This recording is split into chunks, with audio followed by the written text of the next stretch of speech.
الحمدللہ ایک مرتبہ پھر ماہ غفران آنے والا ہے۔ چند دنوں بعد اعلان ہوگا کہ مبارک ہو، ماہ رمضان کا چاند نظر آ گیا ہے۔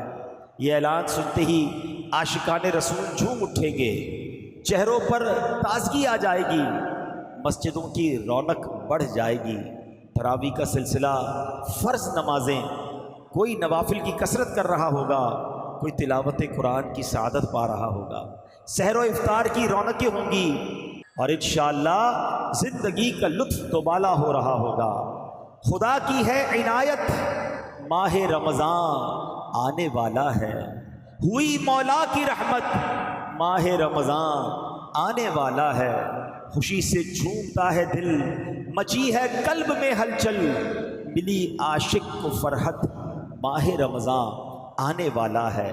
ماہ رمضان کے بارے میں قرآن مجید فرقان حمید میں کس خوبصورت انداز میں ایک گویا اناؤنسمنٹ کیا گیا ہے، ایک اعلان کیا گیا ہے۔ چنانچہ قرآن پاک کے دوسرے پارے سورہ بقرہ آیت نمبر 185 185 میں اللہ فرماتا ہے، شہر رمضان الذی انزل فیہ القرآن ہدی للناس وبینات من الہدی والفرقان فمن شہد منکم الشہر فلیصم۔ سبحان اللہ، کیا فرمایا؟ رمضان کا مہینہ ہے جس میں قرآن نازل کیا گیا، جو لوگوں کے لیے ہدایت اور رہنمائی ہے اور فیصلے کی روشن باتوں پر مشتمل ہے۔ تو تم میں جو کوئی یہ مہینہ پائے تو ضرور اس کے روزے رکھے۔ یہ آیت نمبر 185 سورہ بقرہ پارہ نمبر 2 کا ایک حصہ ہم نے سنا۔ یہ پوری آیت نہیں ہے، اس کا ایک پارٹ ہے۔ اس آیت کریمہ میں رمضان کا تعارف پیش کیا گیا ہے۔ فرض روزوں کے لیے ایک مہینہ مخصوص ہے، اور مبارک مہینہ ماہ رمضان ہے۔ بھائیوں بہنوں، کرو سب نیکیوں پر نیکیاں، پڑ گئے دوزخ پہ تالے، قید میں شیطان ہے۔ سبحان اللہ، رمضان پا لینا، رمضان مبارک کی بابرکت مقدس منور گھڑیوں تک پہنچ جانا، یہ بہت بڑی سعادت ہے۔ بہت ہی بلند مرتبہ صحابی، رمضان کی اہمیت کو سمجھیے گا۔ رمضان کے روزوں کی اور عبادت کی جو اہمیت ہے نا، کمال کی حدیث اور بہت خوبصورت واقعہ سنانے جا رہا ہوں۔ ایک صحابی حضرت طلحہ بن عبید اللہ رضی اللہ تعالیٰ عنہ فرماتے ہیں کہ ایک مرتبہ دو شخص بارگاہ رسالت میں حاضر ہوئے، اور دونوں نے کلمہ پڑھا اور درجہ صحابیت کے مرتبے پر پہنچ گئے، یعنی دونوں صحابی ہو گئے۔ اب اس میں ایک جو تھا نا بھائی، ان کا ایک صحابی جو تھے وہ بڑی عبادت کرتے تھے، بڑی ریاضت کرتے تھے، بڑے نوافل پڑھتے تھے، اور اس کے کچھ عرصے بعد انہوں نے ایک جہاد میں شرکت کی، غزوے میں شرکت کی، اور اس میں شہید بھی ہو گئے۔ اچھا، اس کے ایک سال کے بعد دوسرے بھائی کا بھی انتقال ہو گیا، دوسرے صحابی تھے ان کا بھی انتقال ہو گیا۔ اچھا، اب کیا ہوا کہ حضرت طلحہ رضی اللہ تعالیٰ فرماتے ہیں کہ میں نے ایک رات خواب میں دیکھا کہ کیا دیکھتا ہوں کہ جنت کے دروازے پر کھڑا ہوں، یہ دونوں صحابی رسول رضی اللہ تعالیٰ مجمعین جنت کے دروازے پر کھڑے ہیں۔ جس کا بعد میں انتقال ہوا نا، جنت میں سے اندر سے کوئی شخص باہر آیا، اور جس کا بعد میں ایک سال بعد انتقال ہوا، انہیں لے کر جنت میں چلا گیا۔ تھوڑی دیر ہوئی تو پھر وہ باہر آئے، اور جو صحابی شہید ہوئے تھے، زیادہ عبادت کرتے تھے، ایک سال پہلے انتقال ہو گیا تھا، ان کو لے کر جنت میں چلا گیا۔ صحابی بڑے حیران ہوئے کہ شہید ہونے والے، زیادہ عبادت کرنے والے، زیادہ ریاضت کرنے والے بعد میں جنت میں جا رہے ہیں، اور کم عبادت ریاضت کرنے والے شہید بھی نہیں ہوئے، نارمل زندگی گزاری، نارمل انتقال ہوا، اور یہ پہلے جنت میں چلے گئے۔ بڑے کنفیوز، حیران بھی ہوئے کہ یہ معاملہ کیا ہے۔ سبحان اللہ، صحابہ کرام کا ایک بڑا خوبصورت ایٹیٹیوڈ تھا، جب بھی کوئی بات ذہن میں کنفیوژن پیدا کرتی، جب بھی کوئی مسئلہ پوچھنا ہوتا، بلکہ کچھ بھی چاہیے ہوتا، بارگاہ رسالت میں حاضر ہو جایا کرتا۔ ان کو یہ معلوم تھا، نہیں سنتا ہی نہیں مانگنے والا تیرا۔ آقا کے پاس آ کے عرض کرتے کہ حضور یہ ماجرا کیا ہے، شہید ہونے والا بعد میں اور نہ شہید ہونے والا پہلے جنت میں چلا گیا۔ اب جو نبی پاک نے جواب ارشاد فرمایا نا، وہ سنیے گا۔ اللہ کے حبیب علیہ الصلوۃ والسلام فرماتے ہیں کہ کیا یہ دوسرے صحابی ایک سال زیادہ زندہ نہیں رہے؟ کہا جی حضور ایک سال زیادہ زندہ رہے۔ تو کیا اس نے شہید ہونے والے کی نسبت، کیونکہ مسلمان تو ساتھ ہی ہوئے تھے، تو شہید ہونے والے کی نسبت ایک سال رمضان کے زیادہ روزے نہیں رکھے؟ ہاں روزے تو ایک سال زیادہ رکھے۔ فرمایا کیا اس نے وفات پانے والے صحابی سے زیادہ سجدے نہیں کیے؟ ہاں سجدے بھی زیادہ کیے۔ تو پیارے آقا علیہ الصلوۃ والسلام نے فرمایا بس اسی وجہ سے ان دونوں کے درمیان زمین و آسمان کا فرق ہے۔ اللہ، یہ بات بڑی سمجھنے والی ہے، ہاں یہ بات بڑی سمجھنے والی ہے۔ یہ درازی عمر بہت بڑی سعادت ہے، مگر سعادت پتہ ہے کس کے لیے ہے؟ اب ذرا سمجھیے گا، وہ شخص جس کی عمر لمبی ہو اور نیکیاں بھی زیادہ ہوں، اس کے تو وارے نہیں آ رہے ہیں، مگر وہ بندہ جو گناہوں میں پڑا ہوا اور اس کی لمبی عمر بھی ہے، وہ پھنس گیا نا، اس کی تو پھر روز ہی گناہ پڑ رہے ہیں، نماز روز ہی قضا کر رہا ہے، اس کی لمبی عمر اس کے لیے مشکل بن رہی ہے، جتنا جی رہا ہے اتنے گناہ کر رہا ہے۔ مگر خوش نصیب وہ ہے جو جی بھی رہا ہے، روز 5 وقت کی نماز بھی پڑھ رہا ہے، ہر رمضان میں روزے بھی رکھ رہا ہے، ہر سال اپنی زکوٰۃ بھی دے رہا ہے، اللہ توفیق دے تو حج بھی اور عمرے بھی اور نیکی کے کام کر رہا ہے، تو اس کی لمبی عمر اس کے نامہ اعمال میں نیکیوں میں اضافے کا سبب بن رہی ہے۔ ہم اللہ سے دعا کرتے ہیں کہ اللہ نیکیوں والی، عافیت والی، روزوں والی، سجدے والی لمبی عمر عطا فرما۔ اب وہ سوچے کہ جس کی عمر تو ہے 50 سال کا ہو گیا ہے، کوئی 40 سال کا ہو گیا ہے، کوئی 60 سال کا، نمازیں ہیں کہ نہیں، روزے ہیں کہ نہیں، سجدے ہیں کہ نہیں، کہیں ایسا تو نہیں کہ ہر گزرنے والا دن، سمجھو میری بات، ایکچولی لوگ برتھ ڈے مناتے ہیں، بڑی خوشیاں مناتے ہیں، بھائی 15ویں برتھ ڈے تو 20ویں برتھ ڈے تو 25ویں برتھ ڈے، اگر غور کریں نا تو یہ 1 سال آپ کی زندگی کا کم ہو گیا ہے۔ آپ تو برتھ ڈے انجوائے کر رہے ہیں، لیکن ایکچولی آپ کی زندگی سے 1 سال کم ہو گیا۔ زندگی کیا ہے؟ زندگی برف کی سل ہے، ہماری میمنی بھی کہتے ہیں برف کی پاٹ، بلاک کہہ لیں برف کا۔ ہم سب کو ایک برف کا بلاک دے دیا گیا ہے، جتنے یہاں بیٹھے نا ہم سب کے سمجھ لو ہاتھ میں ایک برف کی لادی ہے، کسی کے پاس 10 سال کی ہے، کسی کے پاس 15 سال کی ہے، کوئی 50 سال کی لے کر آیا ہے، کوئی 70 سال کی لے کر آیا ہے، مگر روز پگھل رہی ہے۔ ایک دن گزرا برف پگھل رہی ہے، پگھل رہی ہے۔ ہم میں سے نہیں پتا کسی کو کہ کہیں آج آخری رات نہ ہو، کل آخری دن نہ ہو، 4-6 دن ہی رہ گئے، پتہ نہیں، ہم نہیں جانتے۔ پہلے تو یہ بھی نہیں جانتے رمضان بھی ملے گا کہ نہیں۔ اللہ سے دعا کرتے ہیں کہ اللہ خیر سے، عافیت سے رمضان نصیب فرمائے، لیکن جب رمضان مل جائے نا تو اس رمضان کو آخری رمضان سمجھنا۔ ہمیں نہیں پتہ اگلا رمضان ملے گا کہ نہیں۔ پورے روزے، تراویح، عبادت، اللہ کی رضا والے کام۔ تو میرے پیارے اسلامی بھائیوں، جو سمجھنے والی بات ہے نا کہ زندگی کی برف پگھل رہی ہے، اور بے وقوف کون ہے کہ جو عبادت نہیں کر رہا، جو روزے نہیں رکھ رہا، جو سجدے نہیں کر رہا۔ تو ہمیں یہ بات سمجھنی ہے کہ دن گزر رہے ہیں، میں تو موت کے قریب ہو رہا ہوں۔ دنیا میں کیا ہوتا ہے، بچے بیٹھے، اسٹوڈنٹس بیٹھے ہیں، جیسے جیسے آپ کا امتحان قریب آتا ہے ٹینشن بڑھتی ہے نا، تیاری بڑھتی ہے، یار اب جو 4 دن رہ گئے ہیں، 5 دن رہ گئے ہیں، 15 دن رہ گئے ہیں، اور تیاری، ٹیوشن، نائٹ میں کلاسز، کیوں بھائی اتنی تیاری کیوں؟ یار پورا سال نہیں پڑھا، اب امتحان سر پہ آ گیا ہے۔ تو ہر گزرنے والا دن تو موت قریب آ رہی ہے، تو پھر ہمیں کیا کرنا چاہیے؟ ہمیں بھی تیاری کرنی چاہیے۔ تو بہرحال میرے پیارے اسلامی بھائیوں، بات سمجھنے اس حدیث میں سمجھا دیا ہمیں کہ اس کی زندگی 1 سال زیادہ ہو گئی، وہ شہید سے پہلے جنت میں چلا گیا۔ ہم اللہ سے دعا کرتے ہیں اللہ طویل زندگی بھی دے اور نیکیوں والی زندگی بھی عطا فرمائے۔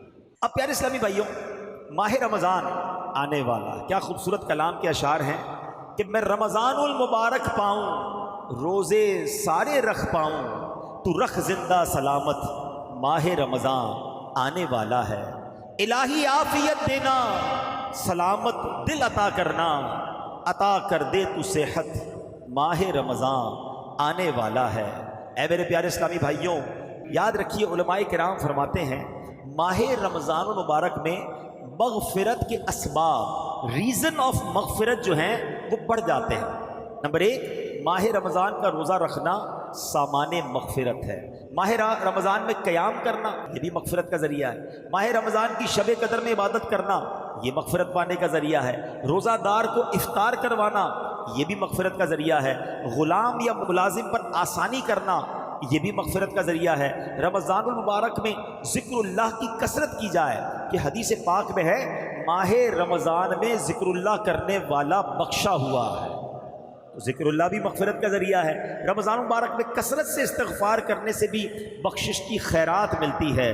اللہ اکبر، ذرا سوچئے، اتنے سارے ریزن، اتنے سارے اسباب ہیں ماہ رمضان میں یعنی رمضان تو ہمیں بخشوانے آ رہا ہے، ہم پر مہربانی کی جا رہی ہے، ہمیں چانس دیا جا رہا ہے کہ اے میرے گناہگار بندوں، وہ مہینہ آنے والا ہے کہ تمہاری بخشش کے لیے ہے، تو ہمیں ماہ رمضان میں خوب عبادت کرنی ہے۔ اے میرے پیارے اسلامی بھائیوں، ماہ رمضان میں اب جب مغفرت کے اسباب ہم نے سنے نا، تو ہم نے کیا کیا کرنا ہے یہ ذرا غور کریں۔ سب سے پہلے تو کام یہ کرنا ہے کہ ماہ رمضان کے آنے سے پہلے پہلے ہم پکی سچی توبہ کر لیں، تاکہ گناہوں سے بالکل پاک اور صاف ہو کر رمضان المبارک کا استقبال کر پائیں۔ ماہ رمضان میں دوسرا کام کیا کریں کہ دن کا روزہ اور رات کا قیام یعنی تراویح اور نوافل ہرگز نہ چھوڑیں، دوسرا کام یہ ٹارگٹ لے لیں۔ تیسرا، نفس امارہ کی خواہشات کو روکنے کی بھرپور کوشش کریں، کیونکہ شیطان تو بند ہوتا ہے لیکن ہماری عادتیں ہمارے ساتھ لگی ہوئی ہوتی ہیں، تو ہمیں اس میں ان عادتوں کی وجہ سے جو گناہ کی عادت ہوتی ہے نا، ایک سوال کیا گیا علماء سے کہ حضرت یہ ماہ رمضان میں تو کہا جاتا ہے شیطان بند ہوتا ہے، بندہ پھر گناہ کیوں کرتا ہے، پھر غلط کام کیوں کرتا ہے؟ تو بڑا پیارا علماء نے جواب دیا کہ سائیکل پر پیڈل مارو، مارتے رہو تو چلتی رہتی ہے، پھر اس کے بعد بہت سارے پیڈل مار کے روک دو، پھر بھی کافی دیر تک چلتی رہتی ہے۔ فرمایا 11 مہینے شیطان نے اتنے پیڈل چلا دیے ہیں کہ باقی 1 مہینے کی گناہوں کی سائیکل ویسی چلتی رہتی ہے، تو سائیکل رکے گی کیسے جب بریک لگاؤ گے؟ تو گناہوں کی عادت پر بریک لگانا ہے رمضان میں، ابھی سے تیاری شروع کر دو، یا رمضان میں فلمیں نہیں دیکھوں گا، رمضان میں گناہ نہیں کروں گا، رمضان میں جھوٹ نہیں بولوں گا، ابھی سے چھوڑو نا بھائی، رمضان کا کیوں انتظار ہے؟ ماہ رمضان کے استقبال میں گناہوں کو چھوڑنے کی ہمیں عادت ڈالنی چاہیے۔ اچھا، ماہ رمضان میں ایک اور آپ نے کام یہ کرنا ہے کہ پورے دن میں تمام دنیاوی خیالات سے پاک ہو کر، سارے کاموں سے فارغ ہو کر، بے شک تھوڑی دیر ایسی رکھنی ہے جو صرف اللہ کا ذکر کرنا ہے، درود پاک پڑھنا ہے۔ ذکر اللہ والوں کی مغفرت ہے نا، تو اس کو ٹارگٹ کرنا ہے نا، حاصل کرنی ہے مغفرت۔ پھر فرمایا غریبوں اور مسکینوں کا خیال رکھیں، ماہ رمضان میں غریبوں پر وسعت کریں، غریبوں پر خرچ کریں، لوگوں کے ساتھ اچھا برتاؤ کریں۔ پھر ماہ رمضان میں ایک اور کام یہ کرنا ہے کہ خوب تلاوت کرنی ہے۔ ماہ رمضان تو ہے ہی نزول قرآن کا مہینہ نا، خوش نصیب لوگ میں نے دیکھا ہے کہ خوب تلاوت کرتے ہیں۔ کوشش کریں اللہ توفیق دے تو 3 بار قرآن ختم کر لیں، 3 بار نہ کر سکے تو کم از کم 1 بار تو ختم قرآن رمضان میں اپنی تلاوت سے کریں۔ امام صاحب تراویح میں سنائیں گے وہ الگ ہے، مگر ہم اپنی تلاوت سے کم از کم 1 بار قرآن پاک ضرور ختم کریں۔ اچھا، پھر اس مہینے میں اب میں یہ چاہتا ہوں کہ سرور کائنات علیہ الصلوۃ والسلام رمضان کیسے گزارتے تھے ہم یہ جانیں، کیونکہ ہم تو امتی ہیں نا، آقا کو رمضان عطا کیا گیا، ہم دیکھیں کہ سرور کائنات اللہ کے حبیب علیہ الصلوۃ والسلام کا رمضان کیسا ہوتا تھا۔ اب غور سے سنتے جائیں، پیارے آقا علیہ الصلوۃ والسلام کا ماہ رمضان میں پہلی ادا، کچھ پوائنٹس ہیں۔ پہلا پوائنٹ کیا ہے کہ پیارے آقا علیہ الصلوۃ والسلام ماہ رمضان کا بھرپور طریقے سے استقبال کرتے تھے۔ رجب آ جاتا نا تو رجب سے ہی نبی پاک رمضان تک پہنچنے کی دعائیں کرنا شروع کر دیتے، اللہم بارک لنا فی رجب و شعبان و بلغنا رمضان، اے اللہ رجب اور شعبان میں برکت دے اور ہمیں رمضان سے ملا دے، ہمیں رمضان عطا کر دے۔ یعنی کتنا انتظار ہے کہ رجب آیا اور دعائیں شروع ہو گئیں، سبحان اللہ۔ دوسرا، میرے آقا کیا فرق کیا کرتے تھے استقبال کے لیے، ویلکم کرنے کے لیے رمضان کو، کہ رمضان کا پڑوسی مہینہ ہے شعبان، پیارے آقا شعبان کے مہینے میں کثرت سے روزے رکھا کرتے تھے، نفلی روزے، گویا رمضان کا استقبال ہو رہا ہے اور رمضان آنے والا ہوتا تو اس کے پہلے استقبالیہ خطبہ دیتے، ماہ رمضان کے فضائل بیان کرتے، اس کی برکتیں بیان کرتے، اور سبحان اللہ میرے آقا جب رمضان کا چاند نظر آتا نا تو چاند دیکھنے کی خاص دعا پڑھتے اور آمد رمضان کی خوشخبریاں دیا کرتے۔ ماہ رمضان جہاں میں پھر آیا، مغفرت کا پیام ہے لایا، رحمت حق کا ہو گیا سایہ، لحظہ لحظہ نزول رحمت ہے۔ ہمیں بھی چاہیے کہ ماہ رمضان کا استقبال کریں، اس کی خوشیاں منائیں، اس کے لیے اپنے آپ کو پریپیئر کریں۔ آئیے میں آپ کو بتاتا ہوں کہ ماہ رمضان کا استقبال دنیا بھر کے مسلم ممالک میں کیسے ہوا کرتا تھا اور چند ممالک میں آج بھی کیسے ہوتا ہے۔ مشہور سیاح ابن بطوطہ لکھتا ہے کہ 727 ہجری کی بات ہے، کہتے میں مصر کے ایک شہر میں تھا، شعبان المعظم کی 29 تاریخ تھی، وہاں کے قاضی صاحب قاضی عز الدین کے گھر پر خوب اہتمام ہو رہا تھا۔ شام کے وقت وہاں علماء اور رؤساء اس کے گھر پر جمع ہو رہے تھے اور ہر آنے والے کا استقبال کیا جا رہا تھا۔ اپنی اپنی جگہ سب بیٹھ گئے۔ جب قاضی صاحب آئے تب یہ قافلہ دھوم دھام سے روانہ ہوا اور یہ سارے قافلے والے ایک بلند جگہ پر پہاڑ پر پہنچے، وہاں قالین بچھے ہوئے تھے، سب نے مل کر رمضان کے چاند کو دیکھنا شروع کر دیا۔ جیسے ہی چاند نظر آیا پھر وہاں دعائے خیر کی گئی اور اس کے بعد نماز مغرب ادا کی گئی، اور اس کے بعد سارے شہر والے ہاتھوں میں فانوس لیے، اپنے ہاتھوں میں قندیلیں لیے، گویا رمضان کا استقبال کرتے ہوئے سڑکوں پر نکل آئے۔ اور اس کے بعد ماہ رمضان کا اسی طرح ہر سال استقبال ہوتا۔ ان کا کہنا یہ ہے کہ لوگ سواری کا دن کہا کرتے جس دن رمضان کا چاند نظر آتا۔ اسی طرح میرے پیارے اسلامی بھائیوں، مغربی ممالک یعنی یہ جو مراکش اور اس کے اطراف کے ممالک ہیں، وہاں کے بارے میں بتایا جاتا ہے کہ شعبان کے آخری عشرے سے ہی رمضان کے استقبال کی تیاریاں شروع ہو جاتی ہیں۔ اپنے گھروں کی صفائیاں لوگ کرتے ہیں، گھر میں رنگ و روغن کرواتے ہیں، جو چیزیں نئی لینی ہوتی ہیں وہ خرید لیتے ہیں، اور اس کے بعد آمد رمضان پر ایک دوسرے کو مبارکباد دیتے ہیں۔ اور جب ماہ رمضان کا چاند نظر آتا ہے تو طرح طرح کے قصیدے پڑھے جاتے ہیں، اس کے استقبال کے گویا گیت گائے جاتے ہیں۔ اہل یمن کا بھی انداز بڑا نرالا ہے۔ جب ماہ رمضان کی آمد ہوتی ہے تو اہل یمن کلام کے ذریعے، قصیدوں کے ذریعے گویا رمضان کا استقبال کرتے ہیں۔ اردن میں جب چاند نظر آتا ہے ہوٹل بند کر دیے جاتے ہیں اور سحری کے وقت لوگوں کو جگانے کا اہتمام کیا جاتا ہے۔ موریتانیہ میں رمضان مبارک کا چاند دیکھنے کا اہتمام ہوتا ہے، اور جیسے ہی چاند نظر آتا ہے ہر طرف خوشی پھیل جاتی ہے، لوگ ایک دوسرے کو مبارکباد دیتے ہیں۔ صومالیہ میں آمد رمضان کی خوشی میں مساجد کو سجایا جاتا ہے، اور ترکیہ میں اس مہینے کو مہینوں کا بادشاہ کہا جاتا ہے۔ الغرض میرے پیارے اسلامی بھائیوں، اچھا انڈونیشیا کا تو عالم یہ ہے کہ وہاں لوگ رمضان کا چاند دیکھنے کے لیے ننگے پاؤں تعظیم کے ساتھ جاتے ہیں۔ رمضان آنے والا ہے، اس کا چاند دیکھنے جا رہے ہیں، اور سبحان اللہ مسجدوں میں صفائی کا اہتمام ہوتا ہے، راستوں کو سجایا جاتا ہے۔ تو پتہ یہ چلا کہ اہل ایمان کا صدیوں سے یہ طریقہ ہے کہ اس مہینے کا استقبال کیا جاتا ہے۔ ویسے میں آپ سے بھی پوچھتا ہوں، آپ کے گھر میں اگر کوئی مہمان آنے والا، اور مہمان ایسا آنے والا ہو جس سے آپ کو بڑی محبت ہو، تو آپ گھر کی اسپیشل صفائی کرواتے ہیں نا؟ اور ایسا مہمان ہو جس کی آمد کا پورا برس انتظار ہو تو نئے نئے کھانے بناتے ہیں، بڑا گھر میں خوشبو کا اہتمام کرتے ہیں۔ رمضان تو وہ مہمان آ رہا ہے جو ہماری مغفرت کروانے آ رہا ہے، اللہ کی طرف سے ہمیں عطا کرنے آ رہا ہے۔ پہلا عشرہ عشرہ رحمت ہے، دوسرا عشرہ عشرہ مغفرت ہے، تیسرا عشرہ یہ جہنم سے آزادی کا عشرہ۔ ہر روز افطار کے وقت 10 لاکھ گناہگار بخشے جائیں گے۔ سارا سال میں اور آپ دعا کرتے ہیں نا، یا اللہ ہماری سن لے، ہے میرے مولا پکار سن لے۔ رمضان کی راتوں میں آسمان سے آواز لگائی جاتی ہے کوئی مانگنے والا کہ اس کی مراد پوری کر دی جائے، ہے کوئی سوالی اس کا سوال پورا کیا جائے، ہے کوئی مغفرت کا طلبگار اس کی مغفرت کر دی جائے، ہے کوئی توبہ کرنے والا اس کی توبہ قبول کی جائے۔ یعنی ہم پر تو وارے نیارے ہو گئے، سارا سال شیطان ہمیں بہکاتا ہے، شیطان ہی کو بند کر دیا گیا ہے کہ میرے بندو آؤ رحمان کی عبادت کر لو، رحمان کی عبادت کر کے اپنی جھولیاں بھر لو۔ تو بتائیے ہمیں کتنا اہتمام کرنا چاہیے؟ کرنا پتہ کیا ہے؟ پہلے تو توبہ کر کے دل سجائیے کہ یار رمضان آنے والا ہے، اب سے کوئی نماز قضا نہیں ہوگی، اب سے جھوٹ نہیں بولوں گا، اب سے حرام کام نہیں کرنا، فار دا ویلکم آف رمضان۔ پھر اپنے گھر کی صفائی کیجیے، ہاں آپ کو مزہ آئے گا، یقین کریں اسپیشل صفائی کرائیں کہ رمضان آنے والا ہے، گھر میں تمام برتن کپڑے سب چیزیں صاف ستھری کر لو۔ اگر اللہ نے توفیق دی ہے تو رمضان میں عبادت کے لیے 1-2 نئے جوڑے سلوا لیں کہ جب عبادت کروں گا تو اچھے کپڑے پہن کر۔ یہ بھی ہمارے علماء کا طریقہ رہا، اولیاء کا طریقہ رہا کہ عبادت کا لباس الگ رکھا تھا۔ ہمارے یہاں بڑا پرابلم کیا ہے کہ اول تو سارا سال مسجد میں آتے نہیں، اب جب رمضان ہوتی ہے تو سب نے آنا ہے، تو یہ بھی نہیں سوچتے کہ مسجد کا ادب کیا ہے۔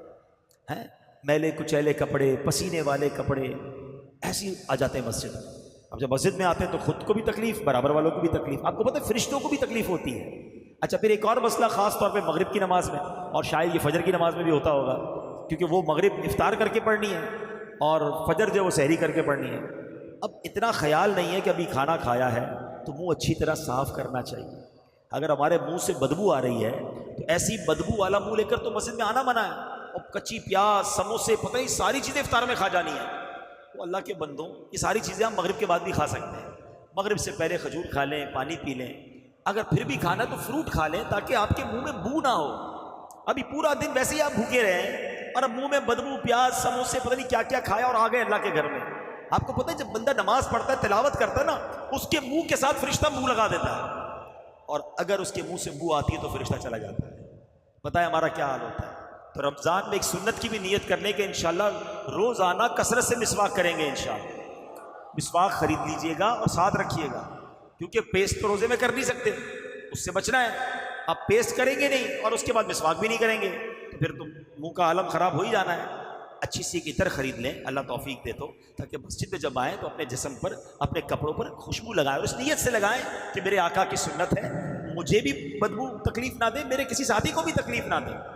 تو اللہ کے گھر کا ادب, اپنے گھر کی صفائی ستھرائی کا خیال رکھیں. تو جتنا کہتے ہیں نا رسپیکٹ کریں گے, جتنا ادب کریں گے, اتنا عطا کیا جائے گا. وہ کہتے ہیں نا با ادب با نصیب, بے ادب بد نصیب. ہاں, ادب جتنا کرو گے اتنی برکتیں ملیں گی. دوسرا نبی پاک کا انداز پتہ کیا تھا کہ پیارے آقا علیہ الصلوۃ والسلام کے بارے میں آتا ہے کہ بی بی عائشہ صدیقہ فرماتی رضی اللہ تعالی عنہا کہ جب رمضان آتا تو میرے آقا کے چہرے کا رنگ بدل جاتا تھا. آپ کے چہرے پر اتنا خوف طاری ہو, اب فکر مند ہو جاتے تھے. اب پیارے آقا کس بات کے فکر مند ہیں؟ حضرت علامہ عبدالرؤف مناوی فرماتے ہیں اس کی شرح میں کہ رنگ مبارک تبدیل ہونے کا جو ریزن تھا نا, وہ خوف خدا تھا. آپ خوف فرماتے تھے کہ کہیں رمضان میں حق کے بندگی ادا کرنے میں کوئی کمی نہ رہ جائے. یہ کون ہے؟ اللہ کے حبیب ہیں. ان کا یہ عالم ہے کہ آپ کا رنگ بدل جاتا کہ کہیں رمضان میں اللہ کی عبادت میں کوئی کمی نہ رہ جائے. اور ہمارا عالم کیا ہے؟ پیسے کمانے میں کوئی کمی نہ رہ جائے. اور ہمارا حال یہ ہے کہ رمضان کو ہم نے فوڈ فیسٹیول بنا دیا. کچھ لوگوں نے فوڈ فیسٹیول بنا دیا, کھانے پینے کا مہینہ. کچھ لوگوں نے اسپورٹس فیسٹیول بنا دیا, کھیل کود کا مہینہ. اور کچھ لوگوں نے کمائی کرنے کا بزنس فیسٹیول بنا دیا کہ پیسے کمانے کا مہینہ. اور چوتھی قسم بھی ایک ہے, شاپنگ کا مہینہ. توبہ توبہ, کوئی تو کہے عبادت کا مہینہ ہے. چار دوست ملتے ہیں, کہتے ہیں یار آج کدھر افطار کرنا ہے, آج سحری میں کدھر چلنا ہے, آج رات کہاں گھومنا پھرنا ہے. ارے کیا ایسا نہیں ہو سکتا کہ چار دوست مل کر کہیں کہ آج تراویح کہاں پڑھنی ہے, رات کو بیٹھ کر تلاوت کدھر کرنی ہے, یار کہیں ذکر اللہ کی محفل ہو تو وہیں چلتے ہیں, کہیں درس قرآن سننے چلتے ہیں, چلو یار اللہ کے گھر میں عبادت کرتے ہیں. یہ مہینہ عبادت کے لیے آیا ہے. ہر طرف بورڈ لگ جاتے ہیں, all you can eat, Ramzan offer burger, تو رمضان آفر فرائز, تو فلاں فلاں. مطلب ایسا لگتا ہے کہ مسلمان بیچاروں کو پورے سال میں ایک مہینہ کھانے کے لیے ملا ہے, یہ روزے کے لیے ملا ہے, یہ عبادت کے لیے ملا ہے. ہم کیوں ایسا کرتے ہیں؟ اچھا سائنٹیفکلی میں آپ کو ایک بات بتاؤں.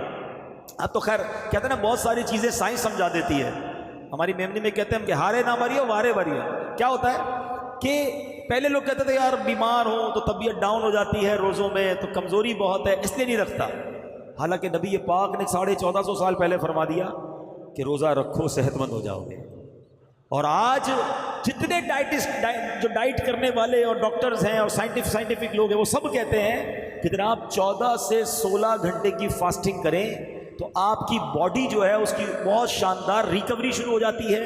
آپ کا ڈائبٹک لیول ٹھیک ہو جاتا ہے, آپ کا کولیسٹرول ٹھیک ہو جاتا ہے, آپ کا وزن ٹھیک ہو جاتا ہے. آپ یقین کریں میں ایسے لوگوں کو جانتا ہوں جو پورا سال اب 16 گھنٹے بھوکے رہتے ہیں. میں ایک صاحب کو ملا, وہ کہتے ہیں میں روز 16 گھنٹے بھوکے رہتا ہوں, میرا جسم بڑا فٹ ہو گیا. تو میں نے کہا اللہ کے بندے پھر روزہ ہی رکھ لیا کر. اس نے کہا بات تو آپ صحیح کر رہے ہیں, 16 گھنٹے تو ویسے ہی بھوکا رہتا ہوں. میں نے سسٹم ایسا بنا لو کہ سحری کر لو, افطار کر لو, روزے کا ثواب روز مل جائے گا, آپ کی ڈائٹنگ بھی ہو جائے گی. الحمدللہ اس کے بعد سے اس نے روزے رکھنا شروع کر دیے. لیکن مجھے پتا چلا کہ میرے آقا نے تو پہلے ہی کہہ دیا تھا. کاش مسلمان نبی پاک کی بات مانتا نا. ڈاکٹر کی مان رہے, ہاں 15-16 گھنٹے بھوکا رہو تو باڈی کور ہوتی ہے, باڈی اپنے بہت سارے ایسی چیزوں کو ختم کر دیتی ہے جو بیکٹیریاز ہوتے ہیں. اور بڑی میں نے اس کی تفصیل پڑھی ہے, سائنٹیفک باتیں اس لیے میں یہاں نہیں کر رہا, مگر سمجھو بات کہ نبی پاک نے تو فرما دیا تھا کہ روزہ رکھو صحت مند ہو جاؤ گے. ہونا یہ چاہیے تھا کہ ہم رمضان کا پورا مہینہ روزے رکھتے, ہماری باڈی فٹ ہو جاتی, ہماری بیماریاں دور ہو جاتی, ہمارا ایکسٹرا فیٹ ختم ہو جاتا, ہمارا وزن کچھ اور اچھا ہو جاتا. اگر ہم ایسے لوگوں کو بھی جانتے ہیں جن کا رمضان میں وزن بڑھ جاتا ہے. کیوں بھائی؟ کیونکہ باقی دنوں میں تو ہم 3 ٹائم کھاتے ہیں اور وہ لوگ رمضان میں 5 ٹائم کھاتے ہیں. 5 ٹائم کیسے کھاتے ہیں؟ اور بھائی ابھی تو افطار میں پہلے ڈٹ کر کھائیں گے, پورا دن بھوکا رہا تھا. سحری میں ڈٹ کر اس لیے کھائیں گے کہ پورا دن بھوکا رہنا ہے. تو 2 تو یہ ہو گئے. اب تراویح کے بعد پھر بھوک لگے گی, پھر کھانا ہے. رات کو دوستوں کے ساتھ 2 بجے پھر کھانا ہے. اتنا کھانا ہے تو حال کیا ہوگا باڈی کا, اور سارا تیل والا اور عجیب و غریب کھانا ہے. اس بار رمضان میں ایک اور ٹارگٹ لے لو کہ اپنی صحت بھی بہتر کروں گا. واقعی یہ موقع مل رہا ہے آپ کو کہ اگر آپ یہ فرائز اور اس طرح کی چیزیں جو آپ کی باڈی پر امپیکٹ کریٹ کرتی ہیں وہ نہ کریں. آپ دیکھیں رمضان میں ایک اور, میں آپ کو اس کو کیلکولیٹ کرنے کے لیے بتا رہا ہوں کہ 8ویں 10ویں روزے سے آپ کو مسجد میں بہت سارے کھانسنے کی آوازیں شروع ہو جائیں گی. شروع کے 2-4 روزوں میں آپ کو کم آئیں گی, اس کے بعد تراویح میں ہر دوسرا آدمی کھانس رہا ہوگا. کیوں کھانس رہا ہوگا؟ افطار میں سموسا گرم چاہیے اور شربت ٹھنڈا چاہیے، دونوں کی لڑائی افطار میں ایک ساتھ کرانی ہے، پھر گلا بھی تو پھر بولے گا نا، احتجاج کرے گا، تو گلے خراب ہو رہے ہوتے ہیں۔ پیٹ 10-12 رمضان کے بعد کوئی دوست ڈاکٹر بیٹھا ہو تو اس سے پوچھ لیجئے گا، پیٹ کے مریض زبردست کلینک پہ پہنچے ہوئے ہوتے ہیں، ڈرپیں لگ رہی ہوتی ہیں، ڈائریا، اور وہ بھی دعا کرتے ہوں گے یا اللہ ہمارے رزق میں برکت دے۔ اب ہم کھا کھا کے پہنچ رہے ہوتے ہیں وہاں پر، تو کیا عبادت کرو گے یار؟ اگر کھانے کے لیے رمضان آیا ہے تو کیسے تراویح میں دل لگے گا، کیسے عبادت میں دل لگے گا؟ فٹ رکھیں اپنے آپ کو، کھانا کم کھانا ہے تاکہ آپ زیادہ عبادت کر سکیں۔ پیارے آقا فکر مند ہو جاتے، کلر تبدیل ہو جاتا، ہمارے کچھ لوگوں کا کھا کھا کے کلر تبدیل ہو جاتا ہے۔ ایسا نہ کریں، اس بار اللہ کرے کہ مجھے بھی یہ فکر ہو جائے کہ یا اللہ یہ رمضان میں میری مغفرت ہو جائے، میں کہیں رہ نہ جاؤں۔ جس کو ٹینشن ہوتی ہے نا کہ روز افطار میں 10 لاکھ بخشے جا رہے ہیں، میرا نام آیا کہ نہیں آیا، کہیں میں رہ تو نہیں گیا۔ ہر افطار کے وقت ہمارے یہاں دسترخوان پہ بعض اوقات ہنگامہ مچا ہوا ہوتا ہے، جلدی شربت لاؤ، دہی بڑے نہیں آئے، فلاں نہیں آیا۔ ارے چھوڑو یار، مغفرت کا وقت ہے، ہاتھ اٹھاؤ اور رونا شروع کرو کہ اللہ آج بخشے جانے والوں میں میرا نام لکھ دے، میرے بچوں کا نام لکھ دے۔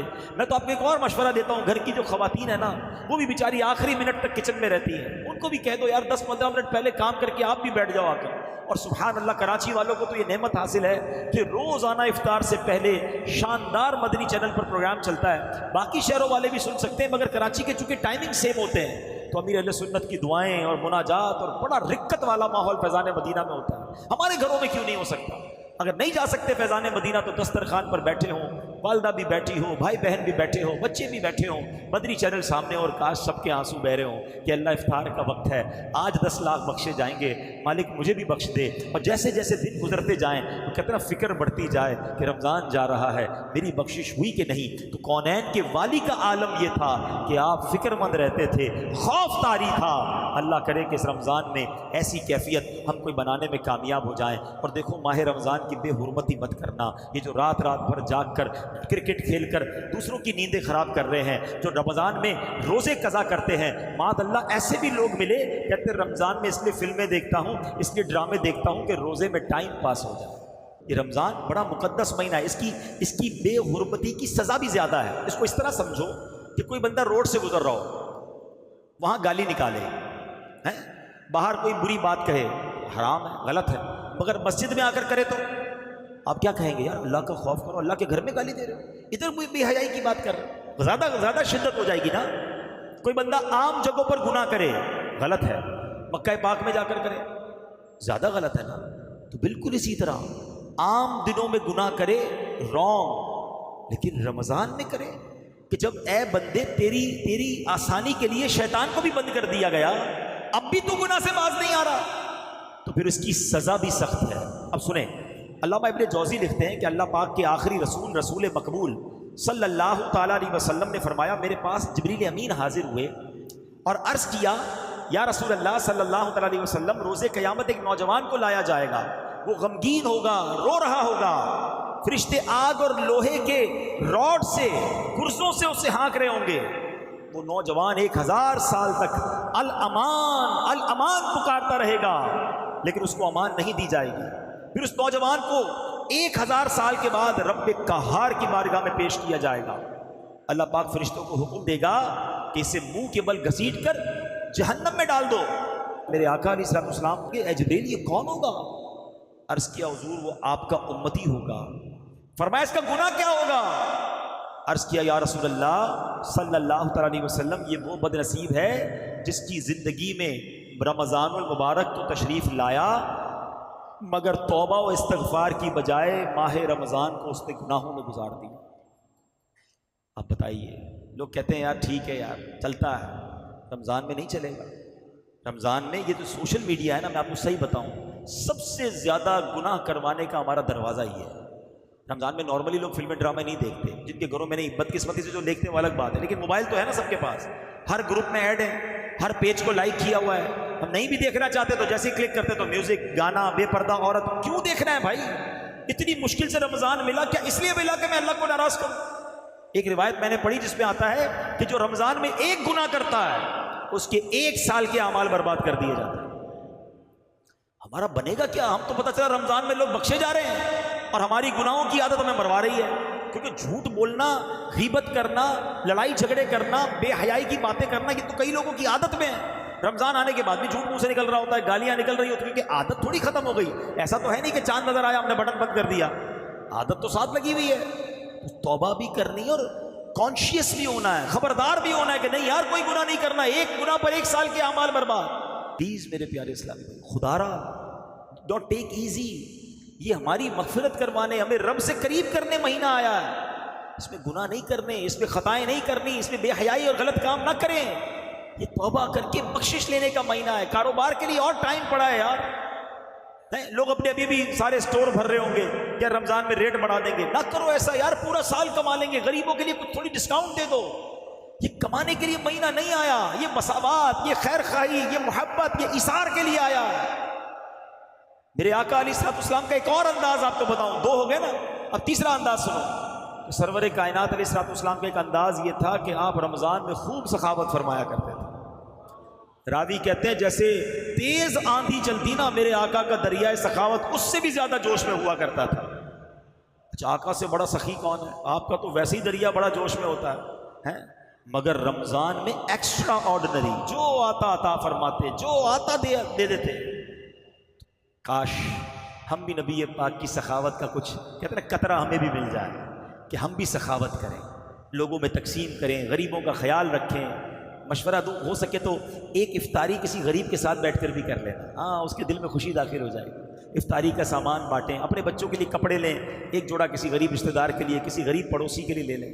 افطاری میں بھی پتہ ہے بعض اوقات کیا کرتے ہیں لوگ، افطاری گھر میں بنی جو بچ گئی بعض اوقات وہ کسی کو بھجوا رہے ہوتے ہیں، نہیں، جو آپ نے اپنے گھر والوں کے لیے بنائی ہے نا وہی افطاری، بے شک آپ 4 کو نہ کھلائیں، 1 کو کھلائیں، مگر دل سے کھلائیں۔